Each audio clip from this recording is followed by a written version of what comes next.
Hello everybody, welcome back to my channel. I hope you guys are enjoying this forehead reveal. I'm not. I swear my forehead did not look this big when I braided my hair. You are gonna have to bear witness to my large forehead while I do my March recap. I think I read 19 books. And I was so close to 22. Like, I finished a book today, which I probably will end up talking about because it's like a second book in a series. But I read so much this month. I don't know what it was, but I was just in like a fiending mood. Like, I just could not stop reading. I was like, Thursday night, trivia? I'm good. And then I would like turn my little twinkle lights on and just like read a whole book. Anyway, so I'm gonna try to recap everything I read. I think the first book I read this month was A Not So Meet Cute by Megan Quinn. And I definitely had a little bit more high hopes for this than what I received. I feel like I have seen this all over TikTok, and this was popular a little bit ago, so I mean, I'm late to the jump. And it was pretty good. It is a billionaire fake marriage. So basically, she loses all her job and is embarrassed about something because her friend treated her like horribly. And so she starts like going on like a hot girl walk around the rich neighborhood next to her house, and she ends up bumping into Huxley, which is basically like her whole plan anyway, so that she could have a rich husband. And I think he needs a fake fiance because, oh no, he needs a fake wife because he bumped into someone who like doesn't want to do business with him because he's like cold and unseeing, but the guy who he wants to do business with has like a wife with like kid on the way. And so basically he's like, okay, well, let's get married. You can be my fake wife and you can, I don't know, rub it in your friend's face. It's like, I keep on forgetting like what she got out of it, but it was really cute. It was really spicy, which I knew going into it, but somehow it still took me by surprise. But I definitely want to read the next two, even though I heard the next one's not good. I hate leaving like series unfinished. But his two brothers also have books. But I heard the last one's really good, so I'll hopefully read the next two soon. Oh my god, then I read Icebreaker by Hannah Grace, and I gave this 5 stars. This was one of the best hockey romances I've ever read, and to be fair, maybe I haven't read that many, but basically it follows Stassi, who is a competitive figure skater, and Nate, who's the captain of the UCMH men's hockey team. And something happens to their rink, so then they're forced to share the rink. And Stassi kind of has this like cool girl, like does not care about anything kind of attitude. Very, very, I don't know. She's very hot girl vibes. And he is golden retriever vibes. And this is literally, this had me kicking my feet, like squealing, giggling, like blushing, sweating, all of the feels. Like it was super cute, super fluffy, super smutty, and like it was like, oh my gosh, Nate is like the ideal boyfriend. Like he's the standard, or at least he should be. Like the bar is up here now. It was down here in real life. The bar's on the floor, but because of him, the bar is at the top of the Empire State Building. Like, he was so attentive. That's the word. He was so attentive and he was so fun. And there's a sequel coming out, but it's not about the hockey player that I wanted it to be. So hopefully there's a third book. I loved Cullen and I want him to have a book, so he better have a book after the next one, babe. I'll read the next one for sure, but we're talking third book. I went on spring break and I finally finished Shadow Princess by the Twisted Sisters. I don't know. It's Catherine Peckham and Susan Valenti.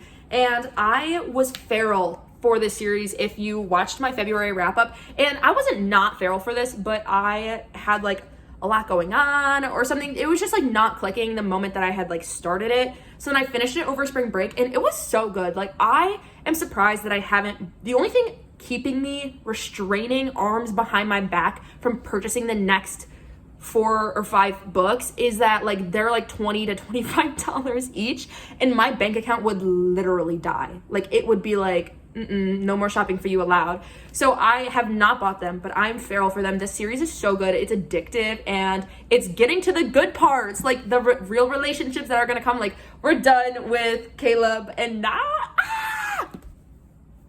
Also shout out to my friend Amanda. You should read this. You would love this. Love you, queen. Okay. The next book that I read was Queen of Myth and Monsters, and I practically forced myself to read this. I read the first one, and I ate the first one up. This is the sequel to King of Battle and Blood by Scarlett St. Clair. And the first one I really liked. Like, it was a vampire smutty fantasy romance, and it was really good. I remember enjoying it and eating it up. And I don't know if just so much time has passed that I am just not interested anymore, or if it's because like I've read a lot more adult books since then. But something about this just was dragging for me. I didn't really care about the story. I wasn't invested in the relationship anymore. And I feel like they're just running in circles, and I don't understand the plot. I feel like it's so convoluted now. Like, I don't know. So I think I ended up giving this 2.5 stars maybe, because I just like did not feel it. But I would never say like don't read it, because it might have, maybe I need to reread King of Battle and Blood again. But like, I barely remember what happened in this. And that doesn't usually happen. Usually I'm really good at remembering what happens in books, but I could have practically not read this. Then I read By a Thread by Lucy Score, and I've had this on my physical TBR for a minute. I loved Things We Never Got Over.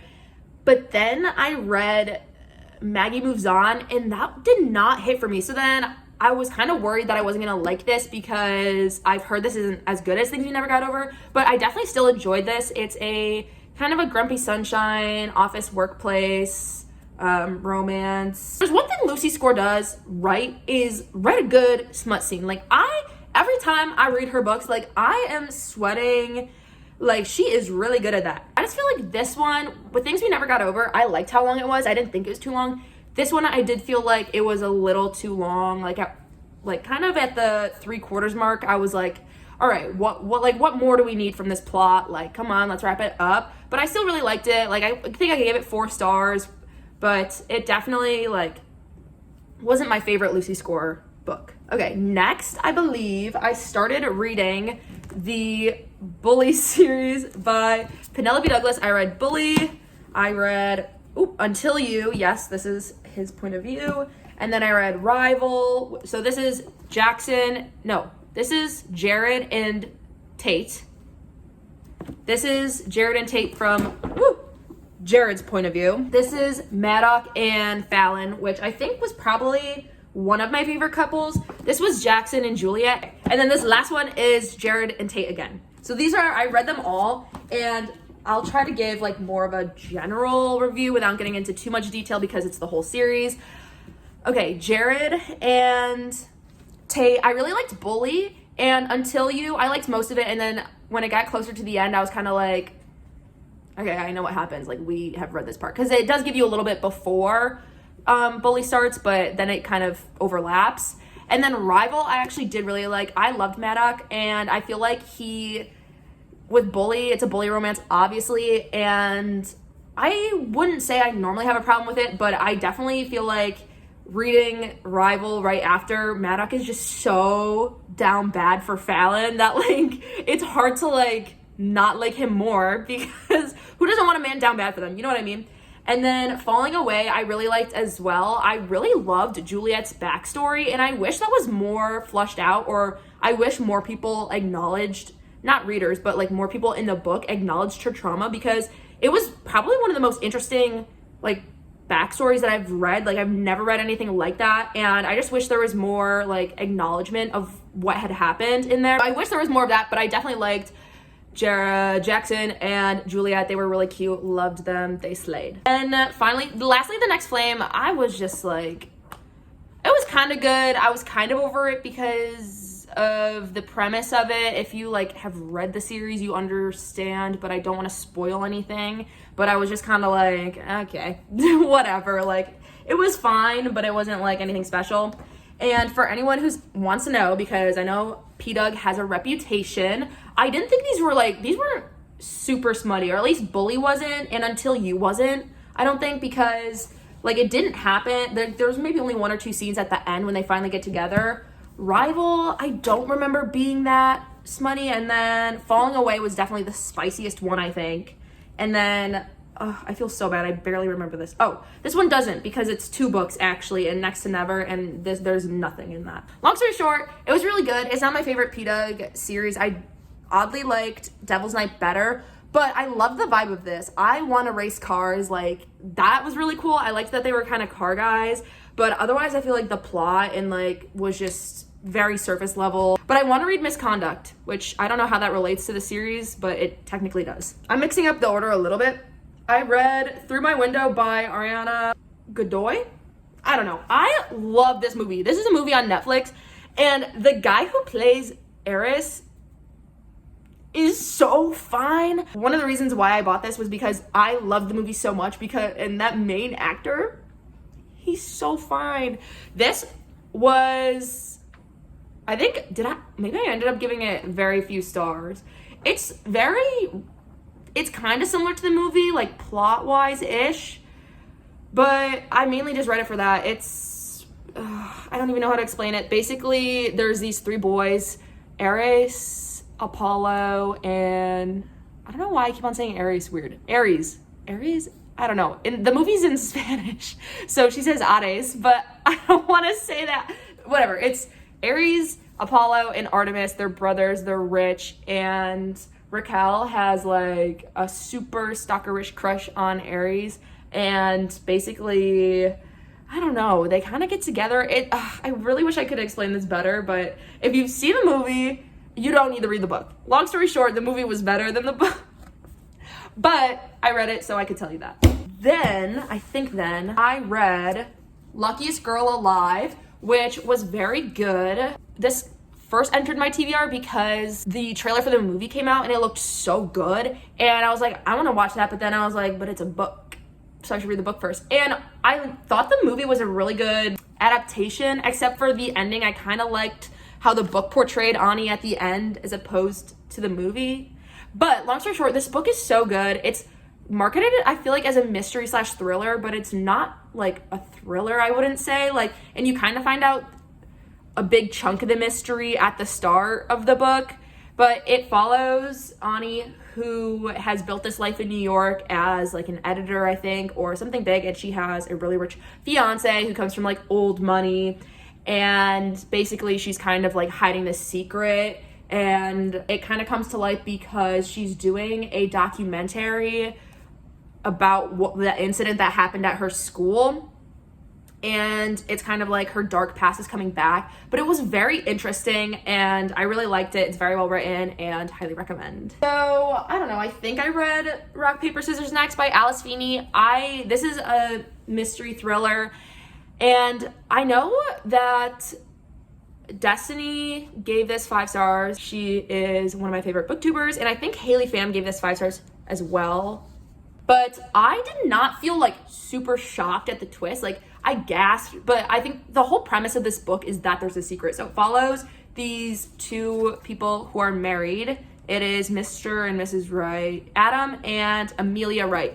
And basically, it follows the 2 of them as they go on a like almost like a retreat to like a little cabin to kind of like help fix their marriage. And in between a lot of the chapters is a letter written from the past.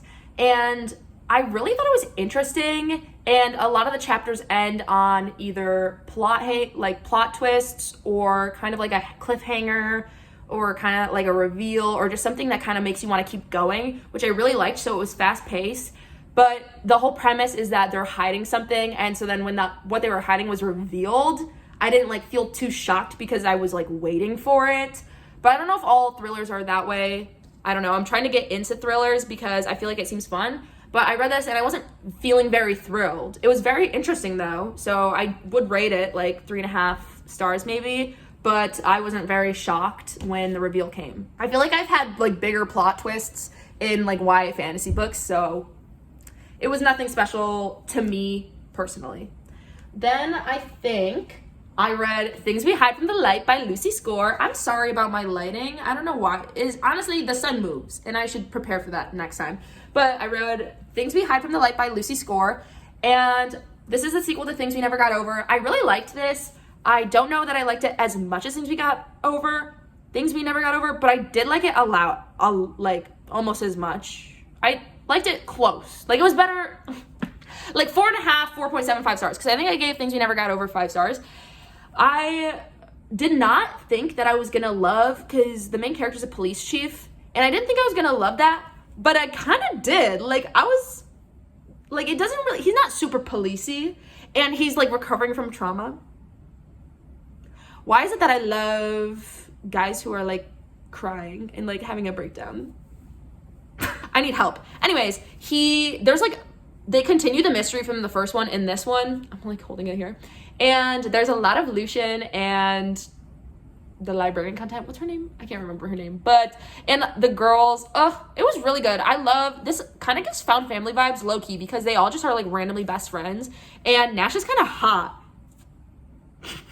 So if you read the first one, definitely read this one. It was like it was almost just as good. I was in mad fantasy mood. I said, Caraval. I read all 3. And I ate them up. And this is the thing. I had low expectations, because when Caraval first came out, I remember I was like, it's a circus. But it's not a circus. It's so much more. Okay, let's run through these. Caraval, this was so good. The plot, so original, so interesting, so fun. And Julian, I was feeling him. He was kind of slaying. And then Legendary, Tell a Story, Dante, he was slaying. And we were introduced to Jax, which I know that's the spin-off's about, so I'm excited to read that. And then Finale, Legend, stop. I literally was like giggling. Like, sometimes YA fantasy men hit so hard. Like Julian and Dante and the other person slayed so hard. It follows basically the whole series. Trying to explain this enough if you haven't read it, but who has not read Caraval? Basically, traveling circus, a lot of magic. Scarlet goes to the traveling circus because her sister Tella wants to go so badly. And once they arrive there, Tella goes missing. But then it turns out the whole mystery of the circus is that you have to find Tella. So yeah, and then she meets some man along the way. Anyway, long story short, it was so good, and I was not expecting to like it as much as I did, and I flew through it. I read Caraval Thursday night, Legendary Friday night, and then I finished Finale by Sunday, I think. It was so good. After that, I was like, okay, I need something else. I read The Love Wager by Lynn Painter. Here we go. I love Lynn Painter's writing. Like, I don't know if there's something particularly about her writing or if it's her characters. Actually, I think it's probably her characters / the plots, because I loved Mr. Wrong Number was the first one of hers that I read, and I loved it. I ate that up. And then I read Better Than the Movies, because I had been out of a YA. I hadn't read YA in a while and been more of reading in the adult genres. And then when it was like really popular, and then I was like, you know what, Lynn Painter, who is she? And then I read it and I absolutely loved it. And then I read this and I loved it too. I feel like Lynn Painter, just like every single book she's ever written that I've read, hits so hard. This follows Hallie and Jack, and after they hook up one time, like it was kind of like a drunk hookup, they bump into each other on a dating app, and Hallie's like, don't worry, like, you don't have to, like, let's not make this awkward, like, it's cool, we could just be besties. And he's like, okay. And so then they make this deal to try and, like, whoever can find someone on this app first. And then, of course, Avi, they fall in love. Jack is so sexy. I love this book. And it's not closed door, but it's also not open door. It's like that perfect in the middle where you're like, anyway, I highly recommend anything of Lynn Painter's. I still need to read The Do-Over, which I haven't gotten yet. And she has like another thing already announced. And then this too. Like, that's 2 novels, I feel like. Girl, stop playing with me. I love her. Okay, and then the last book that I technically read in March, but I started the second one in March and just finished it today, and would have finished it yesterday if I had gone home instead of going to game night. But I read The Marriage Game by Sarah Desai, and then I just finished The Dating Plan by Sarah Desai today. There we go, out of the freaking light. My bad, slays, so sorry. And The Marriage Game I thought was okay. I rated it 3 stars because I just didn't feel really connected to the characters. Sam and Layla are kind of like rivals-ish, but they kind of just like, I don't know. I feel like they yell at each other a lot. I don't know. I just didn't feel like super connected to their romance slash them. I don't know. It was good, I guess. But the dating plan I liked a lot better. I think maybe because this was a fake fiance, sort of. Is marriage of convenience only marriage of convenience if they actually get married? I think so. It was really just like fake dating, which I just love so much. It's one of my favorite tropes. So maybe that's why I like this more. But also, I liked Liam as a lead man way more. And same with Daisy. I thought Daisy was so interesting.